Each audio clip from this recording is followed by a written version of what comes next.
afternoon, everyone. Welcome to the second in this series celebrating 50 years of VIAS.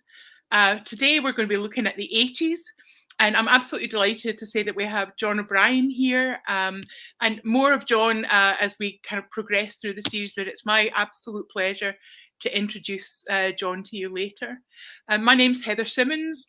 I just happen to have been around in the 80s and doing a bit of work in social care and remembering it. So it feels good to be able to just kind of share some of that with you and look back on where we've been and a bit forward about, you know, maybe where we're going to, or at least the things that we've achieved in that time. I'm going to ask Liam to put the first presentation up, really. This was some work that was done by John Dalrymple, who had hoped to be here today, but because of circumstances, had to change his mind. It's a bit of a reminder of the 80s and what they were like. If you are old enough to remember the 1970s, I remember it as a time of walking to school in the dark and sitting huddled round candles and filling flasks because of the power cuts and so on. And it felt like quite a bleak time in the 70s.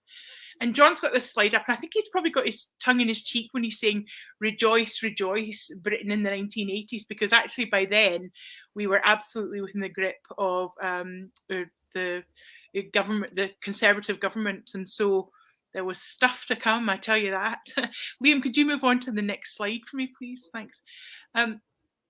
My recollection of the 80s was exactly as this slide suggests. It was a time of real change. I knew that I was living in a society where the gaps were widening, or at least that's what it felt like. There were terrible things that were happening, child abuse tragedies that we're only maybe just or have only been investigating in the 90s and the early 2000s, but bad things were happening for people. There were really poor decisions made by local councils around things like housing and so on. And we started doing things like outsourcing services and increasing the range and the diversity of employers who were working in social care at that time. But that picture on the right-hand side, you know, all these people huddled into a living room, really, probably all the one family, maybe not in a very big house, maybe a bit bleak. That's kind of my memory of certainly the early 80s. And although I'm sure that my folks wouldn't be very happy for me to describe it as such, we lived in situations like that. You know, 5 children, 2 adults, a dog and a budgie, living in well, it was a 3-bedroom council flat, but you know, several of us sharing rooms, sleeping together, all that kind of thing. We didn't quite have that horrible brown wallpaper, but it certainly has a very familiar sight to me. Can I have the next slide, please? It was an interesting time, really, for the idea of social care and social workers and their roles and tasks. It was a time, as the quote says here, any profession that was essentially on the side of poor and disadvantaged people, or had some sort of focus on social justice and doing the right thing, looking for social change, were treated with suspicion and actually, I think, kind of complete perplexity by the government of the day. That wasn't their concern. They saw these professions, ones like social work, as self-serving groupings, which actually got in the way to the ideas of privatization and marketization, you know, and so there became a kind of split. It was like anyone who's trying to do or make a difference in social care was kind of the enemy, and we felt like our, you know, our lines were drawn. Can I have the next slide, please? Things changed in 1983 with the introduction of the Griffins Report on management in the National Health Service. It seems to me like we've been talking, ever since I've been a child, we've been talking about the crisis in the health service and the, you know, thin resources, trying to meet demand and not being able to. And at that time in the 80s, there was, you know, a story that was being told about inefficiency and mismanagement and so on. And so this chap, Roy Griffiths, headed up Sainsbury's supermarkets And he was commissioned by the government to do a study, well, they're calling it a management inquiry into management in the health service. I think it's quite interesting. It always seems to me that there are always two stories, at least two stories that go around. There's the social story that kind of, takes the corners off some of the harsh decisions that are made.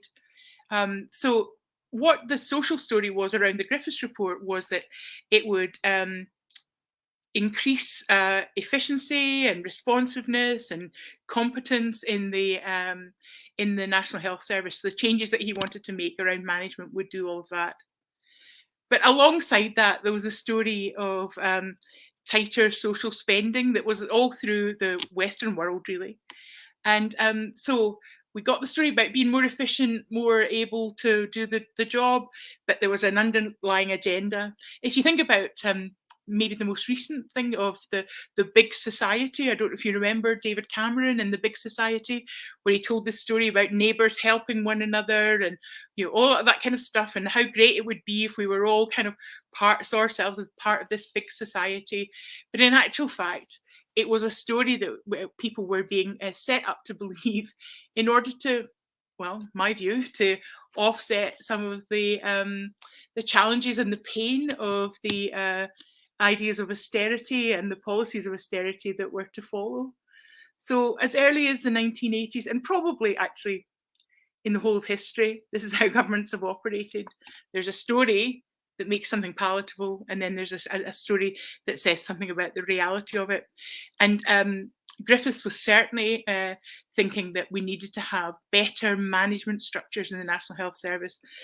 There's a famous quote from him that said, if Florence Nightingale were going around the wards with her lamp, what she'd be looking for would be someone in charge.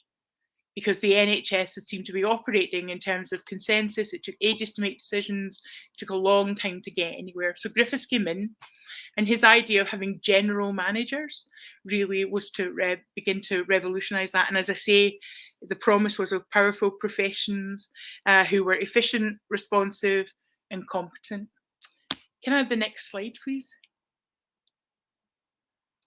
We also had some work that was going on in the House of Commons. There was a Committee on Social Services report on community care. The House of Commons Committee on Social Services supported the idea of community care. It was concerned the release of mentally disabled people into the community without adequate support. And I do remember that being one of the motifs that ran through the 1980s when we talked about care in the community.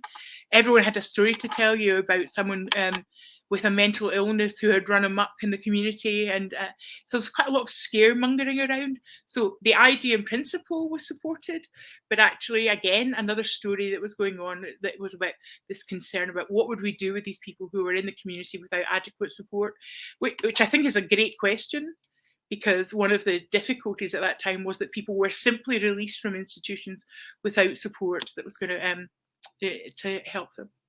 Could we move on, please, to the next slide? 8th of July, 1986, Tom Clark, MP for Airdrie and Coatbridge, I think, was seeking to introduce the Disabled Persons Act.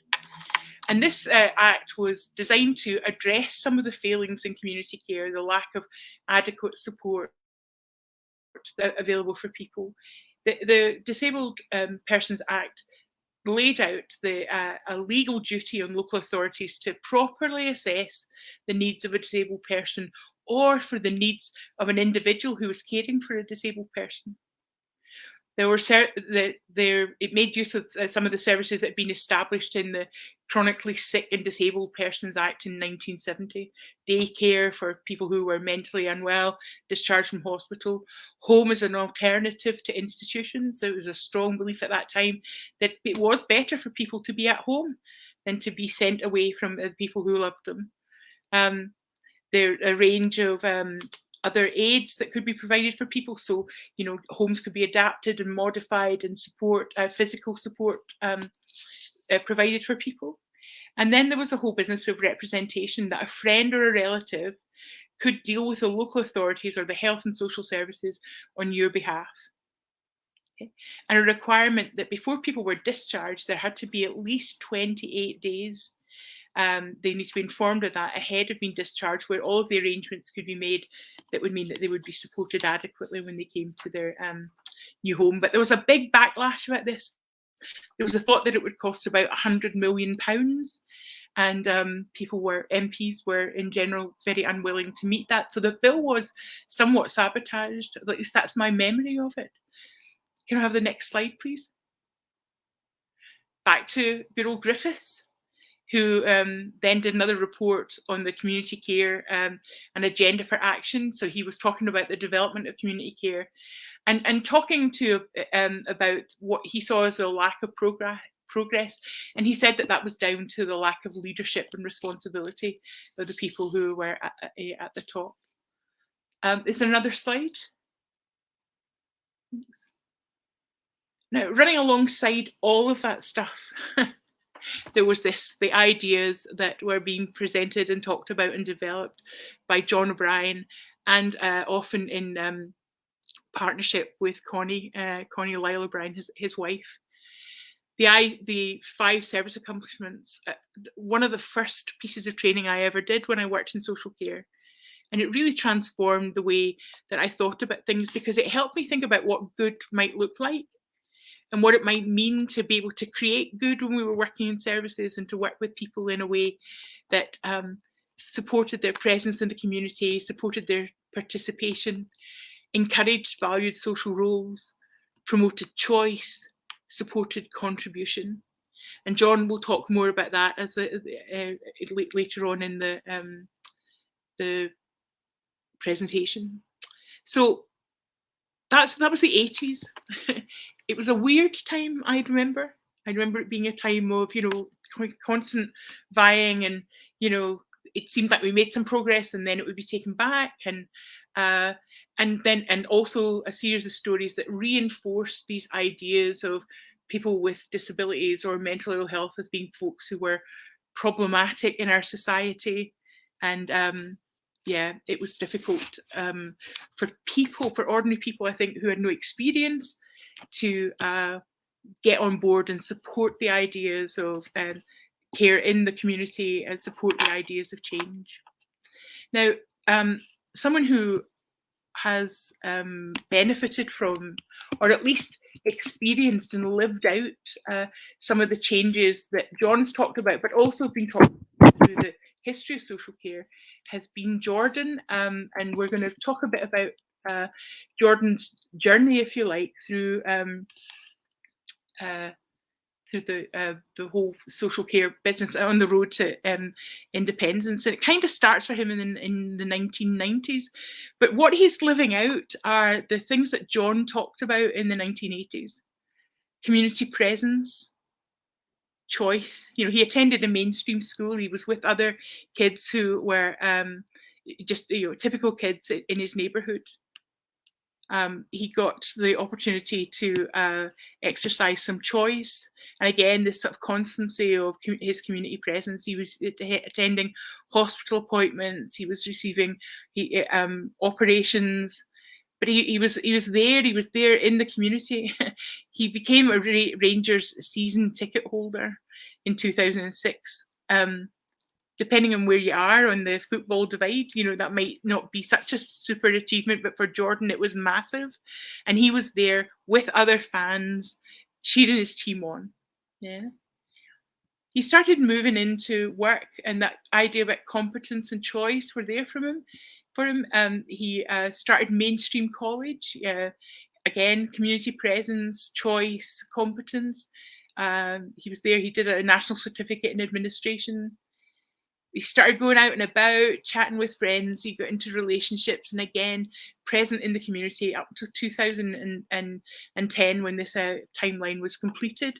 And it's absolutely not the end of the story for Jordan. Anyone who knows him will know that. But we have a little video of Jordan's experience, and perhaps I could show that now, and you'll see you'll see how things have been for him.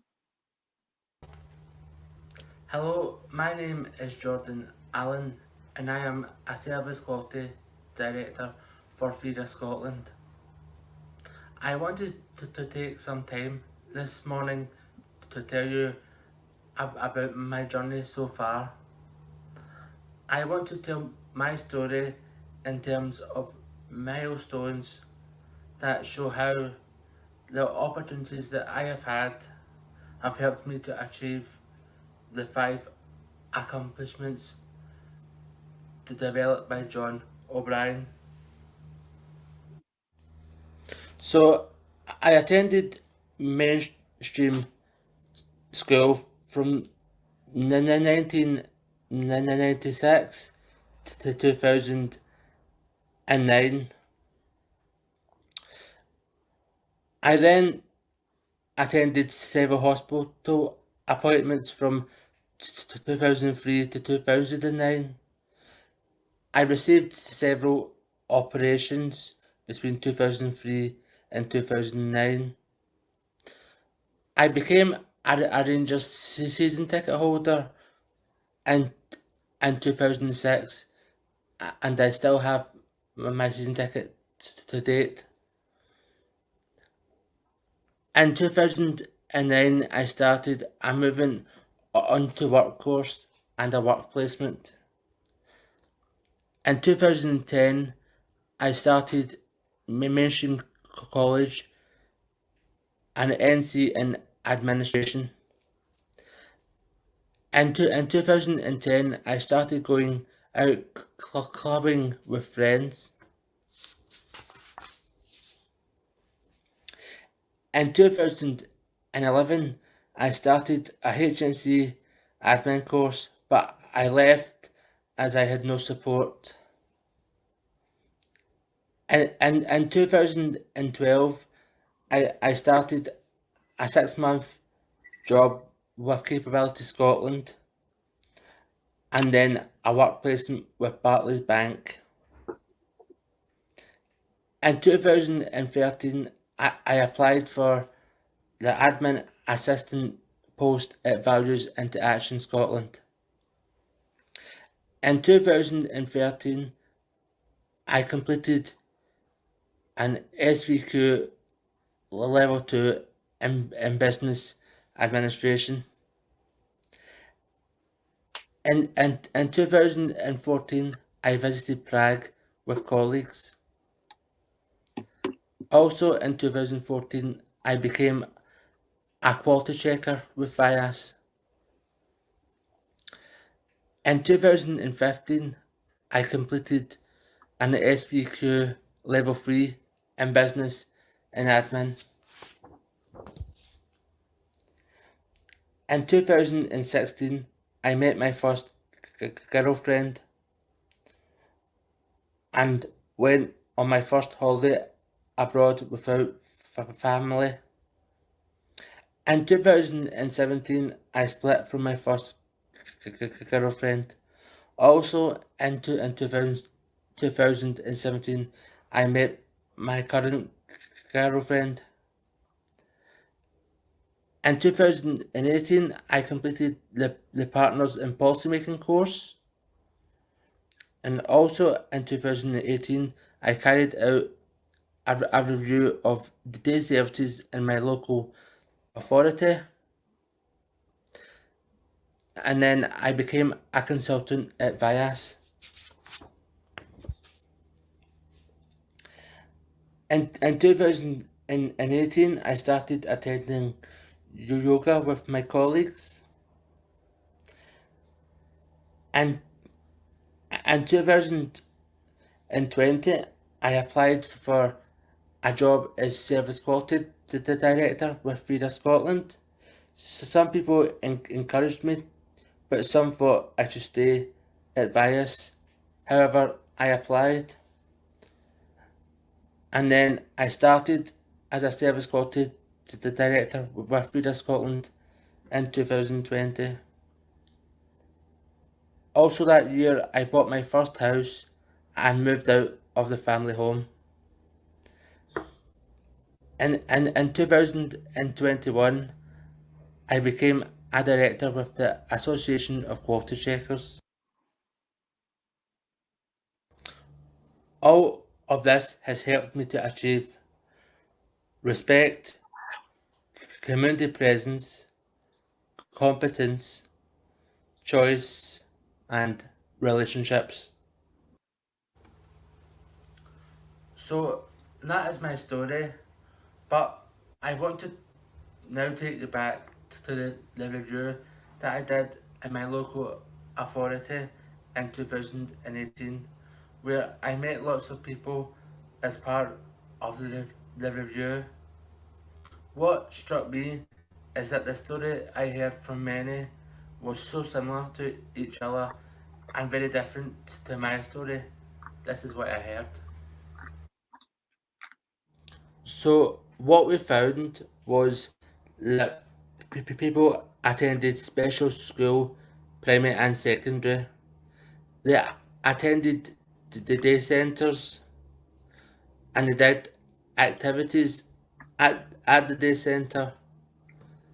They had friends at the day centre, but they could only see them at the day centre, and they had to go to respite twice a year mid-week, and they could only go on holiday with their parents, and they lived with their parents. However, what people told us that they wanted was completely different. So they told us that they wanted work and volunteer opportunities. They wanted friendships and relationships. They wanted something to do with friends on evenings and at weekends. They wanted to go on holiday with friends and to have a home of their own and to be able to travel wherever they wanted to go. Many of the people that I met were the same age as me or older. I will conclude by saying that I feel very privileged to have been afforded the opportunities that I have in my life, and that I am passionate about everyone having the same life chances moving forward. Thank you. Well, thanks for that, Jordan. It's such a brilliant illustration. Well, yeah, a brilliant illustration. First of all, of what can be achieved in a life. You know, someone who's had the full range of experiences and who's fallen in love and found work and fallen out of love and then found love somewhere else and made mistakes like Rangers season tickets and so on. All of that, a very spectacularly, beautifully ordinary life, which is a life that most of us would aspire to in one way or another. And it illustrates the gap between the wishes and the reality of so many people. Um, the provision of a good life for people, the finding of a good life for people still remains patchy and uneven. It can't be guaranteed. But what we have through the 5 service accomplishments are some real kind of landmarks, markers for thinking about what a good life looks like and for help in aspiring to that. And so today, the opportunity to introduce John O'Brien to you is a huge privilege for me. I'd like to pay tribute to his influence and contribution to the cause of inclusion. I think that in the 5 service accomplishments, the 5 valued experiences, which I hope that he'll touch on when he speaks later, he's really made a huge difference to the way services operate and the kinds of things that people can aspire to and work towards in their life. We often hear talk of standing on the shoulders of giants, and I would like to affirm John's place as a giant in the history of our striving towards inclusion. Inclusion and citizenship. I know that Alan Tynes spoke yesterday. He's another one of these giants. There are people who have dedicated their lives to making something different and good happen. I first heard John speak in the 1990s. He was in Pollock Halls in Edinburgh. I was at an event called Safeguarding Mrs. Smith. And I was struck by the clarity of his thinking and what I think is the quiet grace with which he delivered his thoughts, but which, as I got to know him and heard him speak more often, I kind of thought it really is a sort of burning rage at injustice, quietly delivered. It is a privilege to introduce you, John, and I've got lots to be thankful for in my career based on your ideas. I love the service accomplishments. You challenged me immensely when you talked about the integrity gap, and the work that you've done on valued social roles has really been formative in my practice. So welcome to this. Thank you for participating. We look forward to hearing all that you have to say today. Thank you. Thank you, Heather. Today,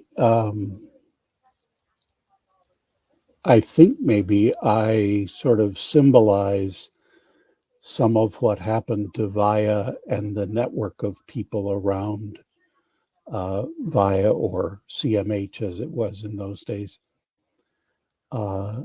As their network spread out and they became participants in an international effort, and some of us became regular visitors to the UK as people picked up and made connections across international boundaries. So I'm here as an occasional visitor in the 80s and as somebody who's benefited greatly from my participation with people from Scotland, Wales, Northern Ireland, and England. So it's an outsider's perspective. And if we can get the slides up, Liam, we'll start the journey. So I'm greatly indebted to Jordan Allan for his clear and wonderful presentation. And there are a couple things I'd like to highlight. One is that these words represent the heart of what we were aiming for. And it's embarrassing to me that my name is so closely joined that sometimes people talk about John OBrien's accomplishments. My father at one point actually saw something that had that heading on it, and he pointed out to me that it had taken me until I was 4 years old to learn to tie my shoes, and I didn't pass my driver's test until I was 26. And he said he was still waiting for the other three accomplishments in my life. So my name gets associated with this, I think, because I'm the guy who wrote some of it down. It's very much the product, as we'll see in a minute, of a collective activity. And there's lots and lots of versions of this, which I think is great. There's no orthodoxy here, but this is the heart of it in these words. As we'll see a little bit later, it's gotten a bit fancier, more complex, but the heart of it is what Jordan is illuminating with his life. I want to notice that even though the 80s were a long time ago, in 2018, Jordan still captures both the spirit and the challenge that our network has struggled with. He says, when he reflects on this 2018 visit to a day center in his local authority, what struck me was how many stories were similar to each other's and how different they are from my own. I am passionate about everyone having the same life chances. This network that CMH VIA has been a part of for these 50 years, a key part of for these 50 years, is based on what Jordan is saying to us.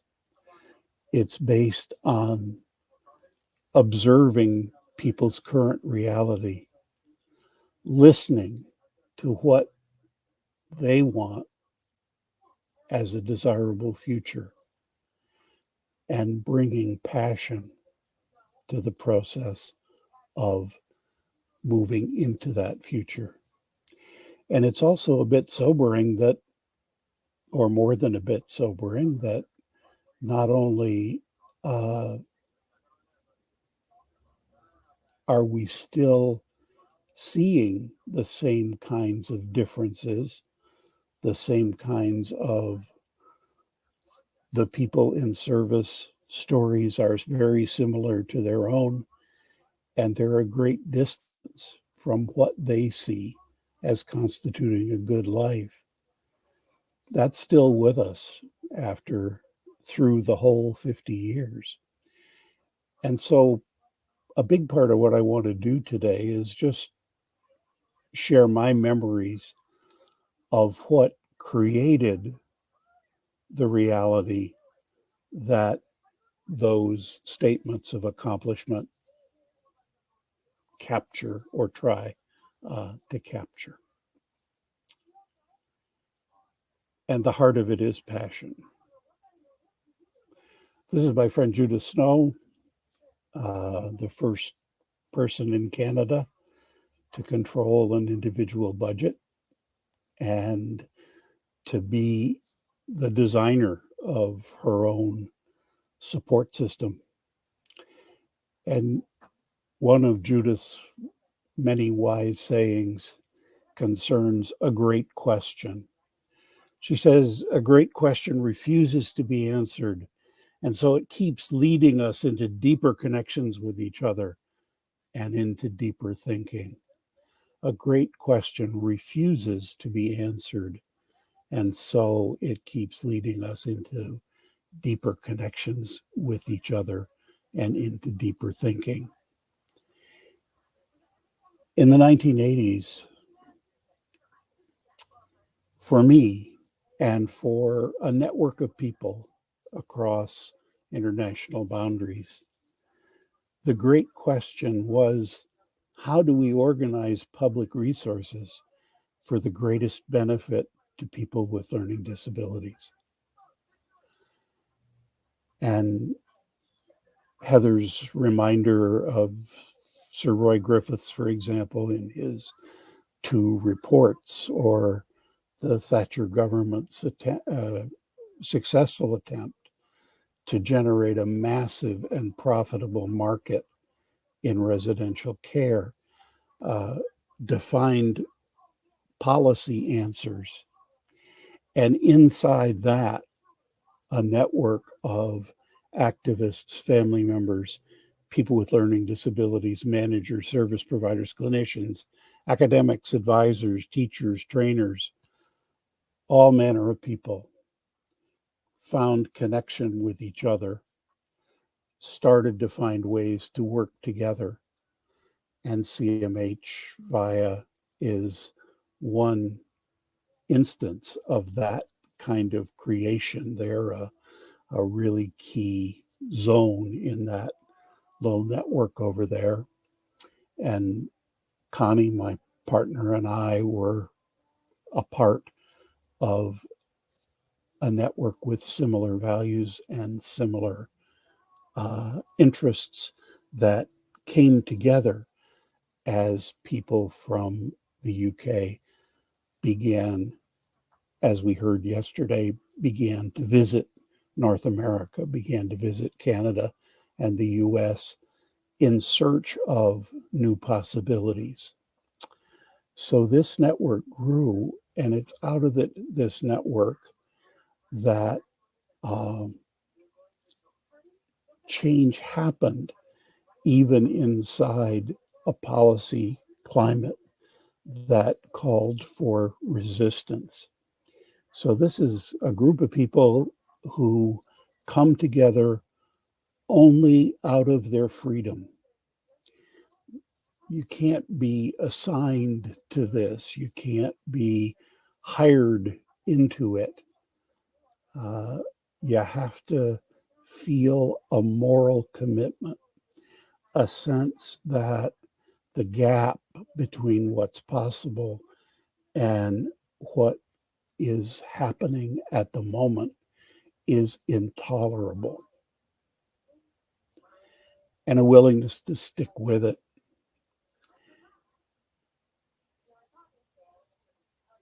So the great question, and I think the great questions have shifted, and appropriately so, as we've gone along. But this 80s question, I think, from the perspective of somebody who was first introduced to people with learning disabilities 53 years ago now, when, as a conscientious objector to the Vietnam War, I was assigned to a large institution to work with people with intellectual disabilities whom I had not before encountered, had discovered conditions that were absolutely unconscionable, absolutely unacceptable, and had to struggle with the horrible misuse of public resources to create large-scale institutional living. This network is held together by people's freedom to commit.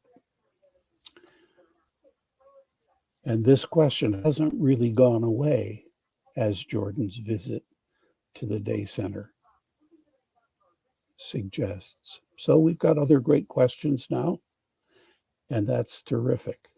But this one, for me at least, still is there in the background.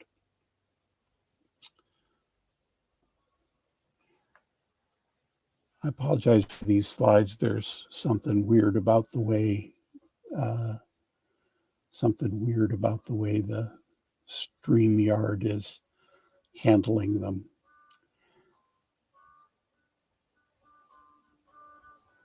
What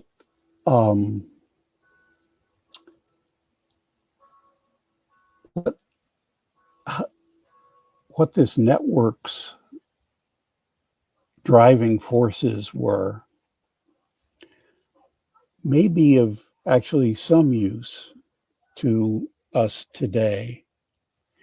The foundation of the work was to be with people who were at the edges, to be with people who were the ones who would always need an institution because of the behavioral challenges they posed to us, because of the complexity of their needs for assistance, because of the difficulty of organizing their support, because of their need for because, or people whose families were at the margins of the service system, people whose, like Black people in rural Georgia, who were distrustful of the service system and who were seriously overlooked and misserved in the service system. So the first principle of creating the changes in the 80s was to actually be with people at the edge. And then to test the boundaries of community life by co-creating and sharing disruptive stories. And co-creation happened around people's voices, around finding ways to listen to people that would help to mobilize and to activate themselves and others to make a difference around home, around work, around membership, around participation in community. That being with people on the edge and doing the work of testing the boundaries is the foundation from which person-centered planning and the formulation of the accomplishments and experiences grew. Because the third step is a search for new perspectives, a search for new ways to look at things.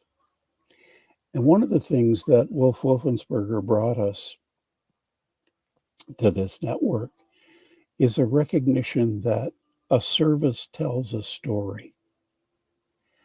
It not only generates stories, it tells a story. And as, for example, in the mid-1980s, people in a small town in rural South Georgia, a place called Fitzgerald, Georgia, followed their sense of the right thing to do by incorporating the newly developing approaches to systematic instruction, to develop jobs, and to close down a day center with 8 out of 10 of the former participants in the day center being employed in a real job as an individual, earning real wages. Testing the boundaries of community life, telling the story in Madison, Wisconsin, of staff people who were creating an independence training system in a small apartment building that drew together 15 people with disabilities who didn't want to live with each other, who didn't want to live there, who wanted to have their own places, who wanted to have greater choices, and who knew they needed supports. A small group of staff people kind of hijacking that group, finding ways to develop new forms of housing and creating an organization called Options in Community Living that still entertains visitors from around the world to see what more is possible in the way of supporting people with increasingly complex needs at home.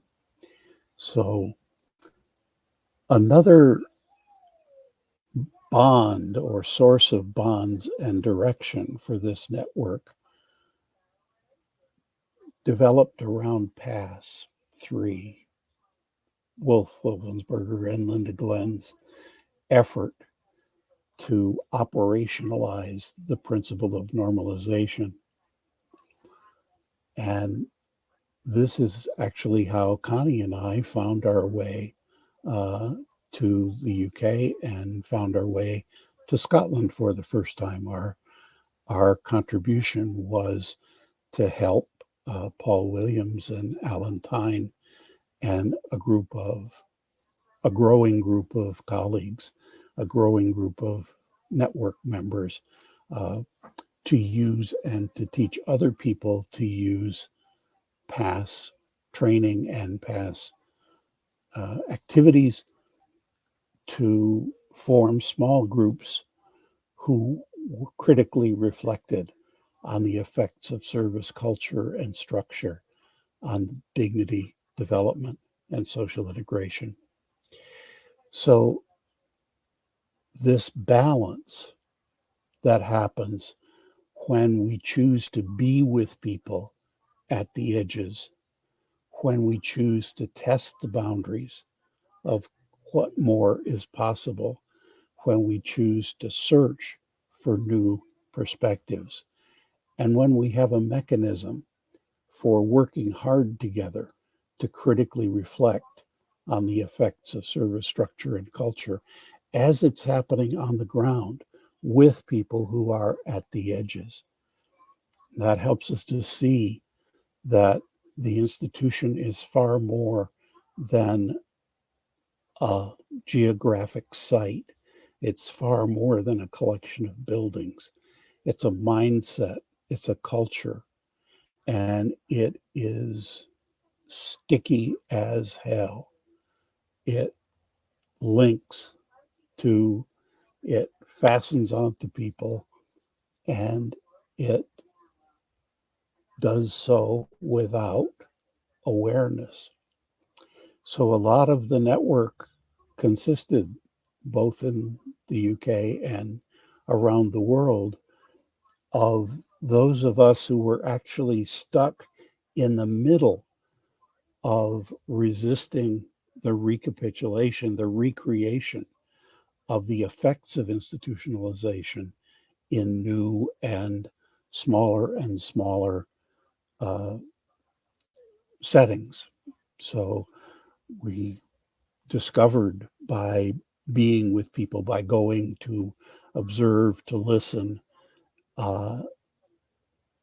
that the institutional culture could spring up even in the most individualized situations. And the other thing that we noticed is that people with disabilities were always ahead of us. That no matter what good example we could talk about,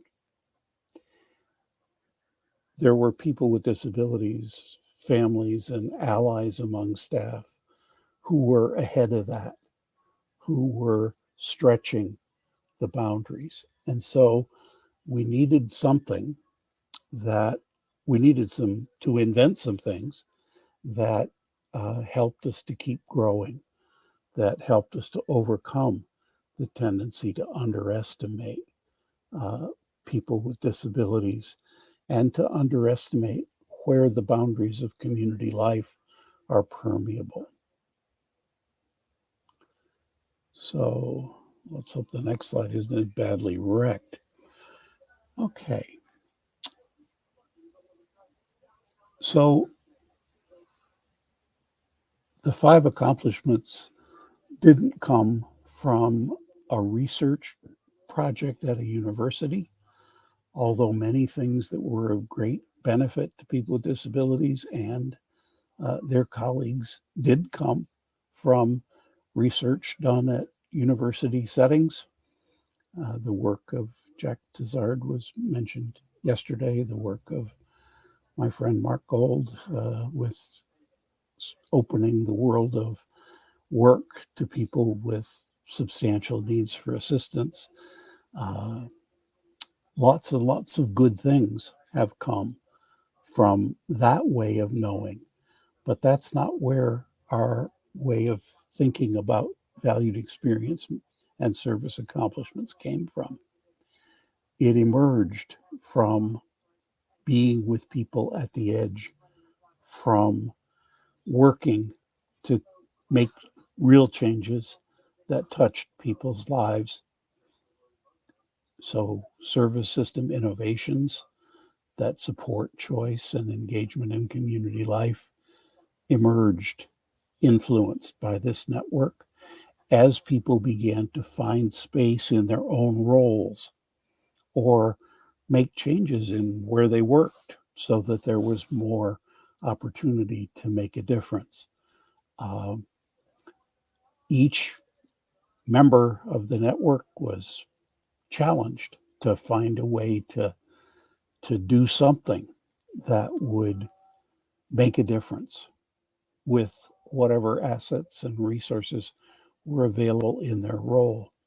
And for some people, that was being a local authority manager, trying to figure out, how do I make some room for this? For some people, it was a choice to say, I'm going to take a risk here. I'm going to leave behind my regular job and go work for some new organization that's set up to help disseminate these important new ideas and help people create these new possibilities. I think that might be a bit of Heather's story, for example. So each of the network members was challenged in their own way. But what emerged is service system innovations. And from that emerged person-centered planning, at least in the version that I know best. Lots of different approaches to listening to people and taking action on their behalf began to emerge. And as we tried to figure out good ways to guide that work, the formulations of the valued experiences and the service accomplishments grew. So as our little network grew and began to connect people in Australia and people in New Zealand and people in Mexico and people all across Canada and the United States and people in the South Pacific and people in France and Germany. As this network grew, it overlapped and connected with networks that were growing around inclusive education, around self-advocacy. I remember in 1984 at the first international meeting of self-advocacy groups, meeting a young and passionate Gary Brule from People First of London, who was a leader in that international group and a vigorous participant in an opportunity that Connie, Lyle, OBrien, and I had to listen to people about what helps and what hurts. And that discussion with a group of self-advocates was a very strong influence on the way that we ended up talking about the valued experiences and service accomplishments. So inclusive education, self-advocacy, obviously a huge effort, huge networks around disability rights in the US, major utilization of the courts as a means to influence proper allocation of public resources, lots of work around employment opportunities, individualized supports, and particularly individualized supports for people living in their own homes. Each of these networks offered something to us. As well, there were other groups to ally with. The Ordinary Life group that David Towell convened at the King's Fund Center, for example, the growth of People First across the world, TASH, an international organization founded by dissident professionals who were deeply concerned about justice for people with disabilities. Alan Tyne and Paul Williams, with the blessing of CMH, created CMH ERA to sponsor past training and various sorts of service development activities. And there were formations within the system that offered us leverage and opportunity and to some degree money and resources. The National Development Team, the Northwest of England Development Team, the All Well Strategy, all gave us room to work, even in the of scary, mechanistic world of policy that Heather described in our introduction to the 80s. And there was also this search for new perspectives, new ideas, new ways of thinking about things.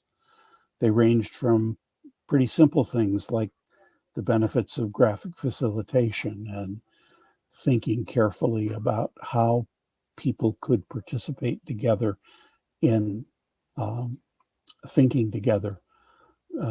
We learned about the British theorist of planning, John Friend's notion of scheming, that part of what effective leaders in public systems needed to do was not just to consult tables of numbers and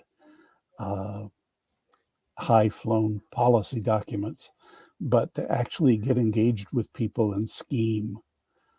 We borrowed a number of ideas from the Tavistock Institute about ideal-seeking systems, about systems that have to keep reorienting and reorganizing themselves by the continual approximation of an ideal.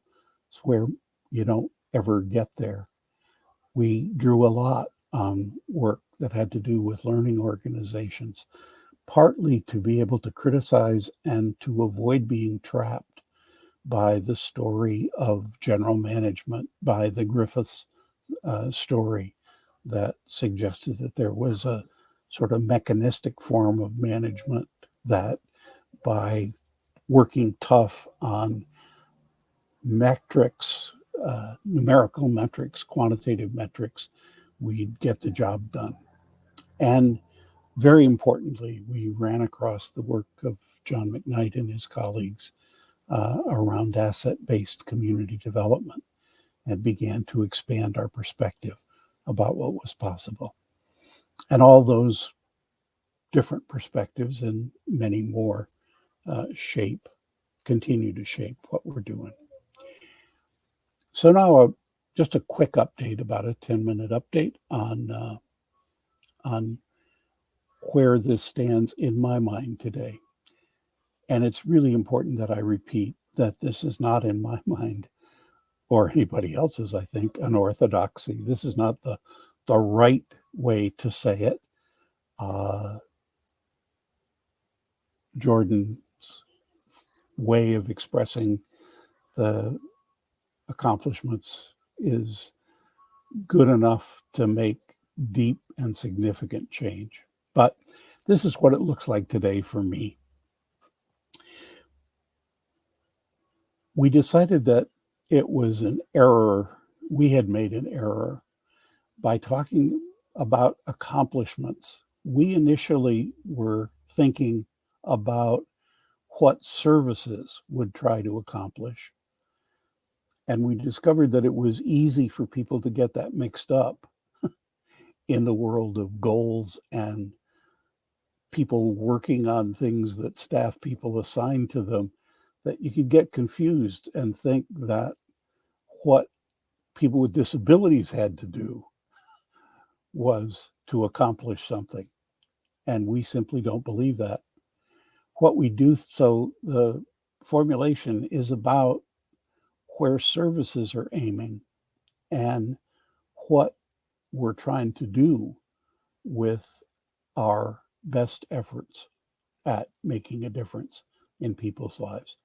So we thought, well, the anchor is in people's experience. It's in how they live their life in their life world, not how a system treats them. So what we're trying to do is aim for creating the conditions under which people can experience greater belonging, greater respect, the opportunities to share the ordinary places of life for the same purposes as any other citizen.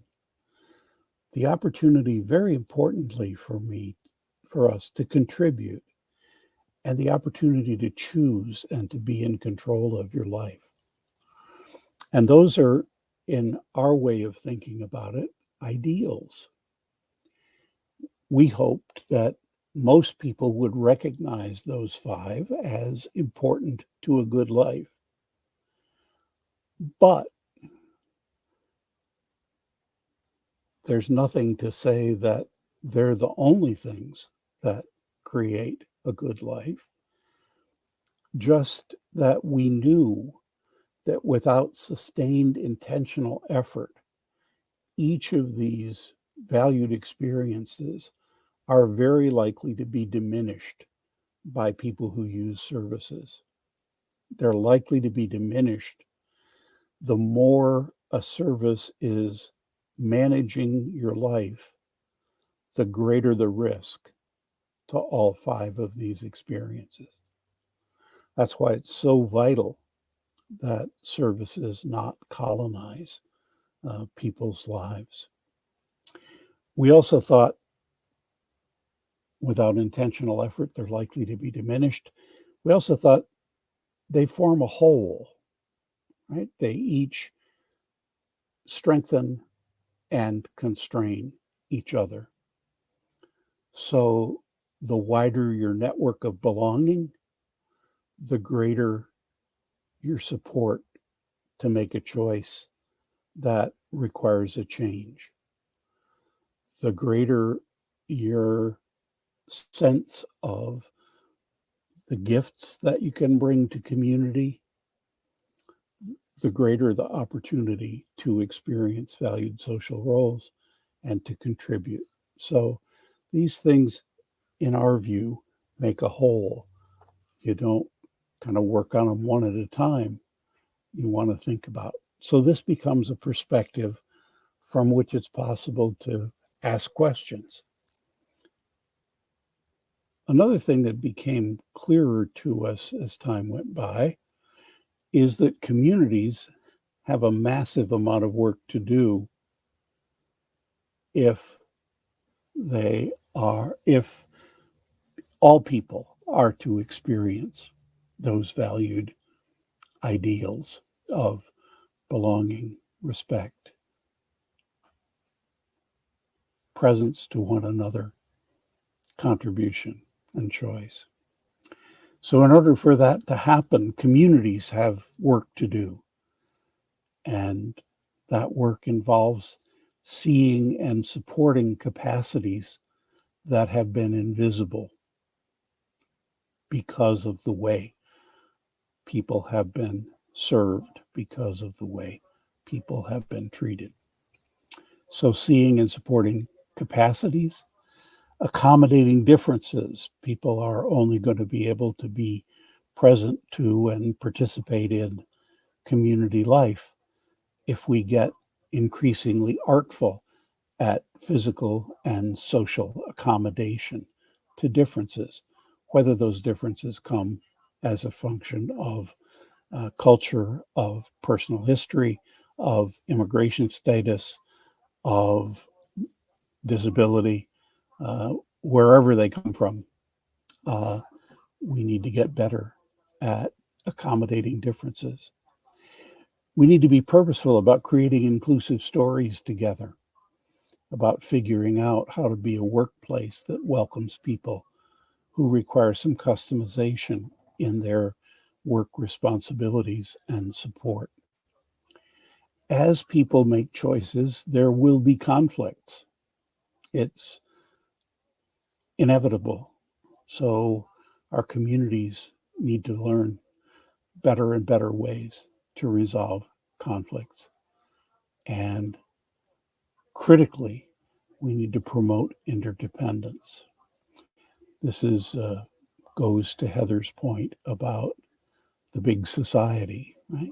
The kind of an odd counterfeit of an effort to promote interdependence from my point of view as an outside observer. Okay. So that for us positions the service accomplishments as influencing the relationship between the work that communities need to do and the contribution that people with disabilities can make to that work. So it goes there in the middle in a diminished position because there's so many other things that influence that. So service accomplishments, answers, continuing better and better answers. How might we better assist people to make and sustain memberships, friendships, and relationships, to occupy valued social roles, to increase their active involvement in all aspects of community life, to develop and contribute their gifts and capacities, and to exercise choice and control in their lives. And so that makes the accomplishment side, the what are we striving, what are the questions we're striving to answer, a bit more clear. And so the whole thing begins to look like that. And if you would like to read about it for free, you can download a coloring book called Make a Difference, Support Valued Experiences. If you go to inclusion.com and search coloring book, attending, if you will, to the American misspelling of coloring. And you're very welcome to read some more about it in this free download. Okay, time for Q&A.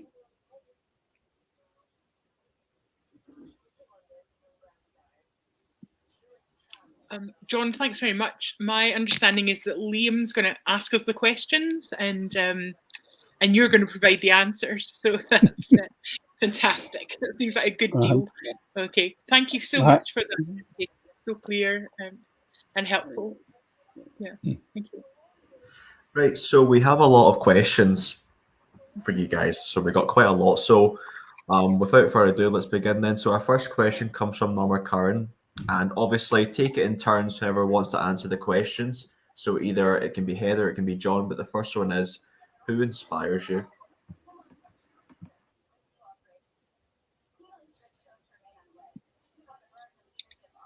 Well, I'm going to sound like a complete, crawler here because I am inspired by John and I think it's the clarity of his thinking. I also I like the fact that there's no dogma here. There's here's a way that you could go. If you do this, it might make it more likely that good things will happen for people and less likely that we get in the way. And so I'm inspired by the fact that you're clear about the thinking on that, but also there's a lack of sort of judgment or punishment about it if you don't get it right every time. I'd like to develop that because I'm pretty big on judgment. And when given the opportunity, can do punishment too. So yeah, that's who inspires you. John is one of the people who inspires me. My answer would be all of the people in this network, particularly people with disabilities as they make their journey out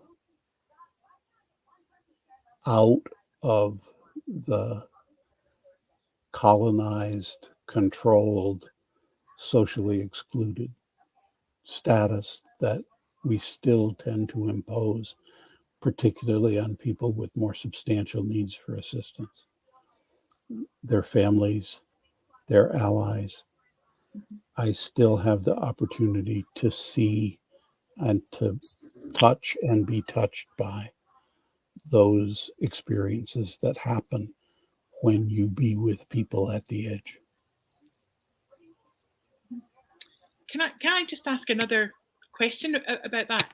Everyone or many people are familiar with Stella, whose surname I've forgotten, an activist in Australia, a disabled activist in Australia who died just a few years ago.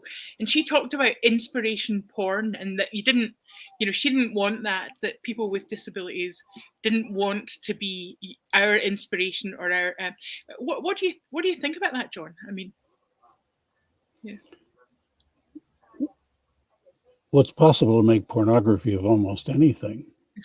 Yeah.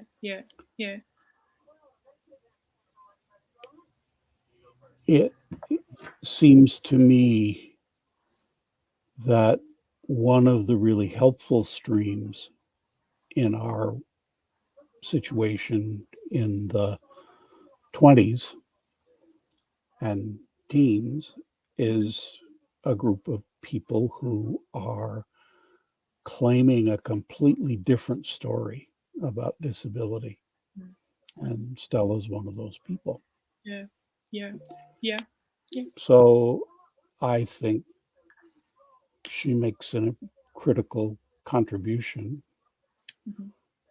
It doesn't persuade me that there's not something vitally important to learn from walking alongside people who are socially excluded as we figure out how to overcome that. Mhm. Mhm. So I'm not persuaded if that be inspiration porn. Yeah. I am a pornographer.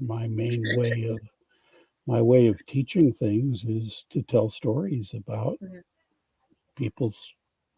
the changes that Yeah. people have created in their lives. So I'm Yeah. a happy and proud pornographer. So you've just had this broadcast taken down. Facebook have, immediately rushed to it and said, "Stop." Anyway, thank you. So Liam, what's the next question? Thank you. Yeah, so our next question does come from the organization itself, and we say that. So, are you hearing more stories like Jordan's nowadays?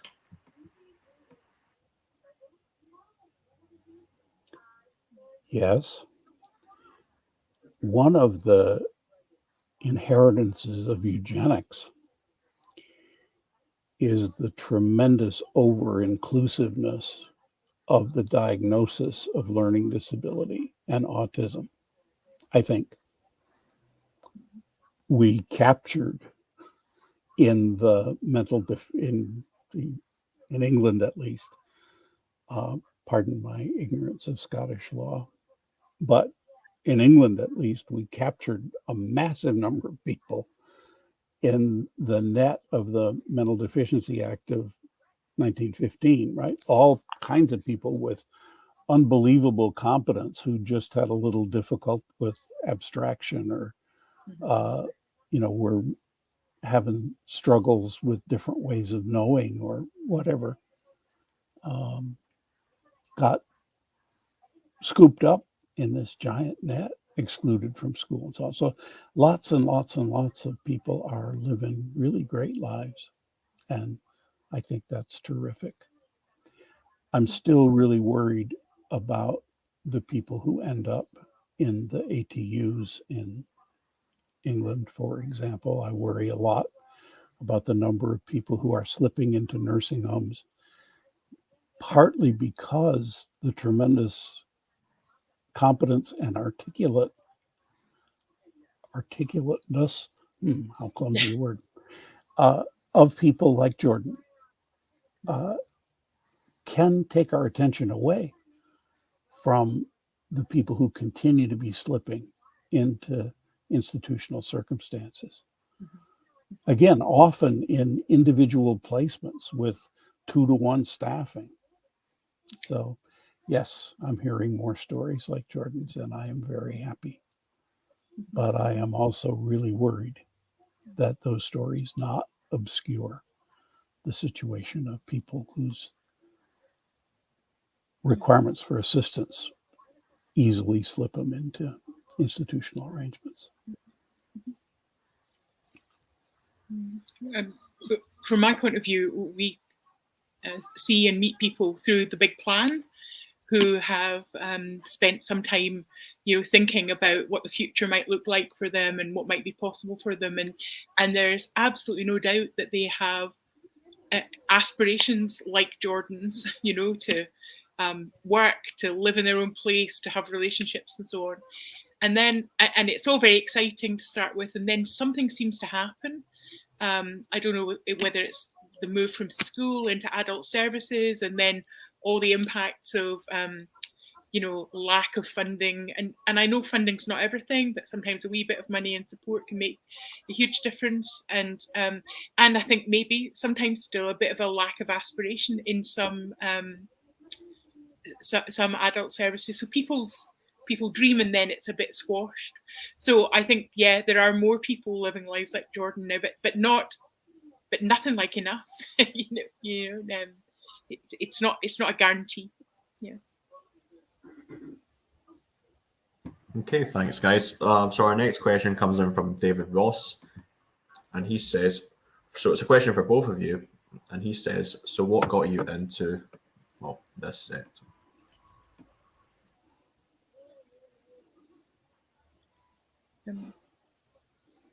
I needed a job.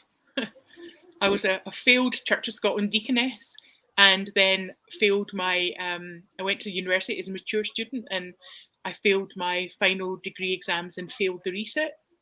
And so my aspirations to be an English teacher hit the skids, and I just needed a job. And the Church of Scotland took over as caretakers at a place called Humby, where there had been a bit of a scandal, and they were looking for staff really quickly. And so I got a job with them, and I loved it. I really liked the people. I liked the chance to do something that was useful, and I felt like I was doing something that was right. That an injustice had happened to people, and so I was kind of trying to make something better happen. So that's what got me into it. Yeah. Accident.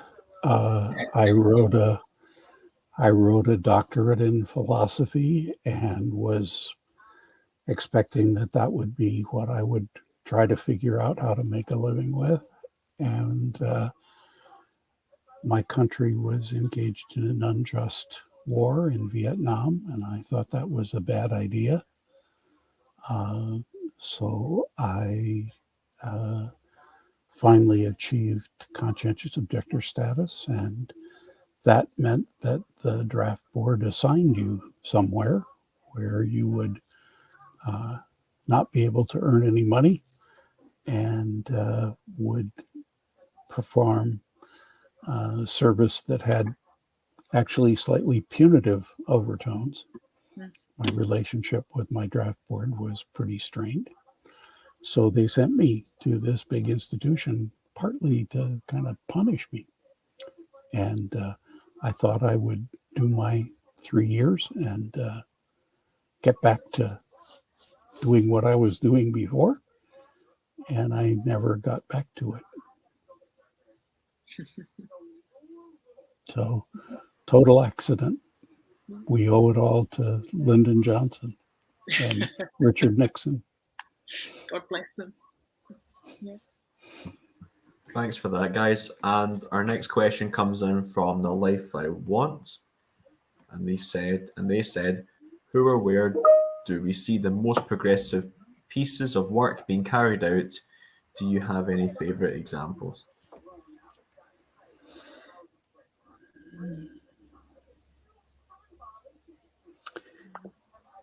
There is no, in my experience so far, and again, the pandemic has kind of locked me into knowing things through this little window I'm looking at you through just now. But there, in my opinion, there is no great place to be a person with a significant impairment and require publicly funded support. And there are great examples of people finding a way to use their real wealth, the assets that are available to them to create a good life everywhere. Yeah. So if you look, you'll find things to learn from. And usually, if that's a good thing, there are two things that are true about it. One is the people won't be satisfied. They'll be continuing to search for what more is possible. And the second is they'll be under attack from a bureaucratic system that is continuing to impose mechanistic solutions, relationship hostile solutions in the search that Sir Roy Griffiths started us on in the 80s for efficiency and cost control. Yeah. And if it's a personal budget that people are using creatively, there'll be somebody trying to put crippling strings on it.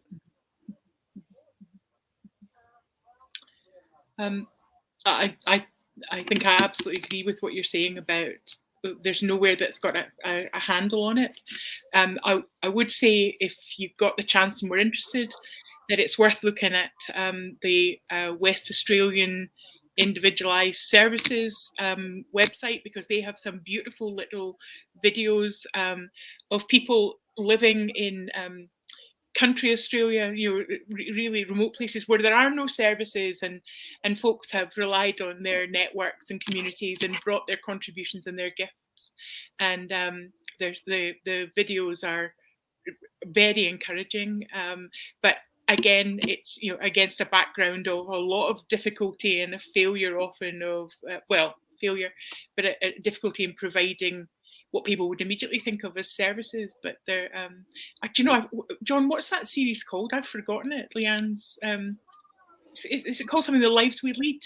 Yeah, The Lives We Lead. Yeah, The Lives We Lead, definitely. Just some lovely stories there that are encouraging. Okay, thank you guys for answering that one. So this next one comes in from Liz Callahan, and she says, well, it's quite a big one. Sorry about that if you can't see about John's face, but it's a question for you, John. So John, what are your thoughts and experiences about parents, carers, and family members bringing about change? And she says, as a parent myself, I see a lot of parents typically frowned upon, but I believe we need to support parents with good information to support their kids to have good lives and not accept less than. Mm-hmm. Yeah, my experience is similar, Liz, both in the sense that people's families have a role that is irreplaceable, that is, when mobilized, exceptionally powerful, and that unless the service system is the part of the service system you're confronting is exceptionally strong and committed, will be threatening. And so parents get blamed, parents get excluded. One of the things that I'm most happy about as I look back on my time doing this work has been my connection with partners in policymaking. Jordan was a participant. I've seen the mobilization of families. I had the chance to be part of the first 3 or 4 instances of partners in Scotland, and it's one of the high points of my experience. So yeah, I think it's one of the great sources of weakness in our work that families are at risk of being excluded. And this is another place where, again, people have got a valid position about it shouldn't be any of the family's business. It's up to the person. They're an adult. That's an important part of the debate. But it's why this notion of kind of critical reflection together is so important, rather than nailing down a position and saying, you know, parents are blocks to progress and stuff, instead of saying, geez, we got to figure out some better way to listen to each other into a common position. And that's where efforts like the big plan that Heather was referencing also make a difference, I think, because bringing families together in a context that's looking for a better future provides an opportunity for people to look at the story that's caught them. Because obviously families and people with disabilities themselves can be caught in the same negative stories as anybody else. That's what our society continues to have available.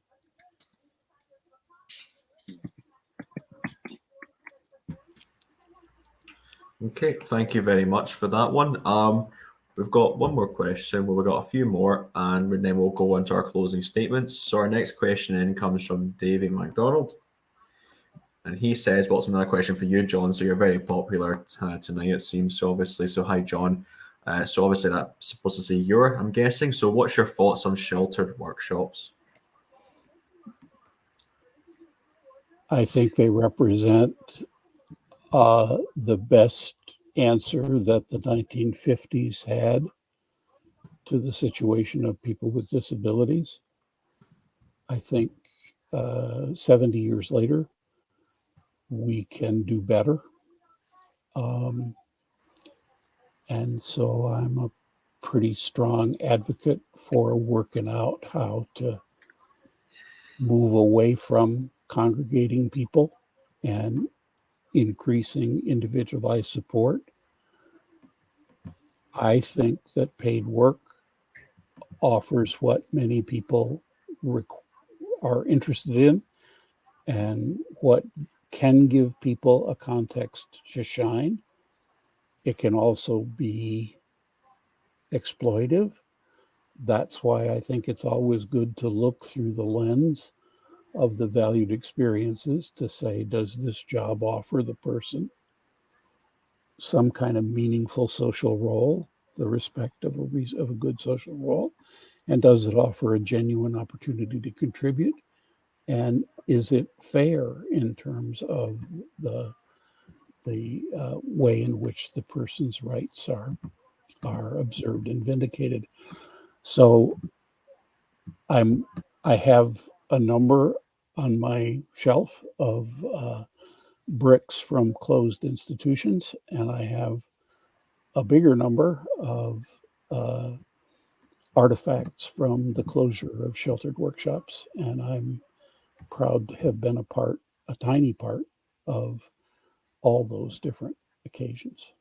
So, best answer of 70 years ago. Okay, thank you, John. Well, it's been a fantastic day, I will admit. It's been amazing meeting you, John, and also Heather. But we're moving on to our final 2 minutes until 3:30. So we're going to be moving on to our closing statements. So basically, it's just a way of saying goodbye and thank you for coming along to your video. So I'll leave it to you guys for your final piece of words. Okay. Well, who wants to go first?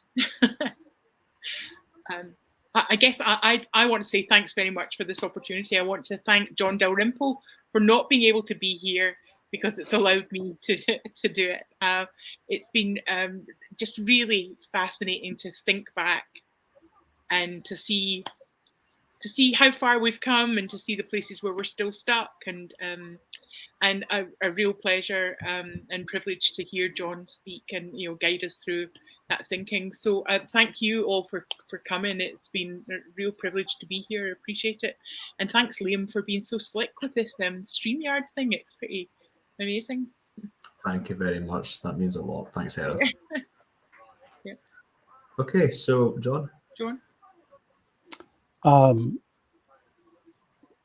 Well, I've had plenty of airtime, and I appreciate the opportunity very much. It's been a great joy in my life to make friends with people around work on these important issues. And a number of those people are checking in on this call today. And I only wish I could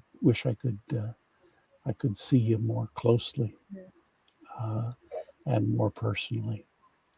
So thanks for taking the time to be part of this. Okay. Thank you very much, John and Heather. And also for everyone who is watching, tomorrow is the 1990s for Values into Action Scotland's 50-year anniversary. So again, big thank you to John and Heather for being here today, and we'll see you all tomorrow. Okay. Thank you. Thank See you. you later.